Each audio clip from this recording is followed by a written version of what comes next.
आज हम लोग बताने वाले हैं कि ट्रिग्नोमेट्री चार्ट कैसे याद करें, वो भी बड़े ही आसानी से। सबसे पहले आप लोग देख रहे होंगे ये लिखा है ट्रिग्नोमेट्री रेशियो, शॉर्ट फॉर्म में टी रेशियो लिखा है मैंने। ये ट्रिग्नोमेट्री रेशियो होता है साइन, कॉस, टेन, कॉट, सेक, कॉसेक। उसका आता है आप लोगों का एंगल्स, देखिए लिखा है ये है 0 degree, 30 degree, 45 degree, 60 degree and 90 degree. फिर आप लोग देखिएगा कि साइन 0 डिग्री होता है 0, कॉस 0 डिग्री होता है 1, टैन 0 डिग्री होता है 0, कॉट 0 डिग्री इन्फिनाइट यानी कि not defined, sec 0 degree 1, cosec 0 degree infinite means not defined. आप लोग पहले साइन थीटा याद करिएगा, यानी कि sine 0 degree 0, sine 30 degree 1/2, sine 45 degree 1/√2, sine 60 √3/2, sine 90 1। ये अगर आप लोग याद कर लेंगे तो आपको कॉस बड़े ही आसानी से याद हो जाएगा। मीन्स साइन का जो एंगल्स हैं पूरे, उसका आप अपोजिट कर दीजिए। जैसे साइन 90 डिग्री का 1 है तो कॉस 0 डिग्री का 1 हो जाएगा। साइन 60 डिग्री का √3/2 है तो कॉस 30 डिग्री का √3/2 हो जाएगा। साइन 45 का 1/√2 है तो कॉस 45 का भी 1/√2 हो जाएगा। साइन 30 का नहीं हाँ साइन 30 का 1/2 है तो कॉस 60 का 1/2 हो जाएगा। साइन 0 डिग्री का 0 है तो कॉस 90 डिग्री का 0 हो जाएगा। मीन्स ये it is totally opposite of sine theta.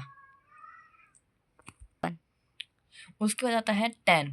Tan 0 degree 0, tan 30 degree 1/√3, tan 45 degree 1, tan 60 degree √3, tan 90 degree not defined. आपको कॉट याद करने के लिए इसका अपोजिट चाहिए। मीन्स टैन 0 डिग्री 0 होता है और 0 का पूरा अपोजिट हो जाएगा infinite means not defined.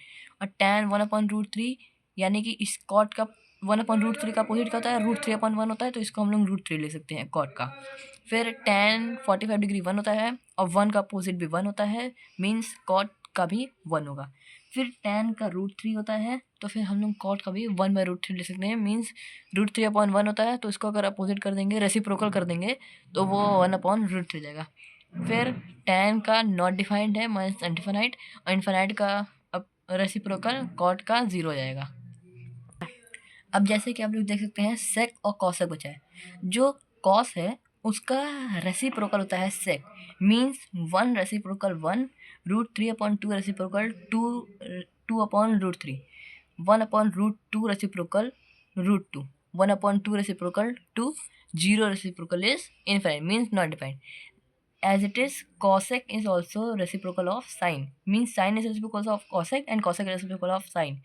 If you have learned about sine, then you will also learn about cosec, because the 0 degree is reciprocal of infinite and infinite is reciprocal of 0 degree.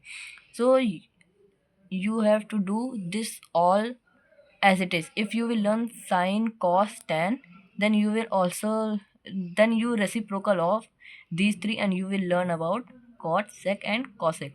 Sine reciprocal is cosec, cos reciprocal is sec and tan reciprocal is cot. आप लोग इसे कम से कम 2 से 3 बार तो लिख के याद कर लीजिएगा मेरे मैट्रिक से, जैसे कि मैंने बताया था आपको। इसको एक बार वीडियो को बैक करके भी देख लीजिएगा मैंने कैसे बताया था, लेकिन अच्छे से आप लोग याद करिएगा तो फिर ये 9th और 10th दोनों में ही ये काम देगा। ये चैप्टर बहुत इंपॉर्टेंट है। हम आपको एक और न्यू वीडियो लाएंगे, इस पे नहीं, ट्रिग्नोमेट्री का एक दूसरा है उस पे लाएंगे। मिलते हैं आपको कल। Good bye.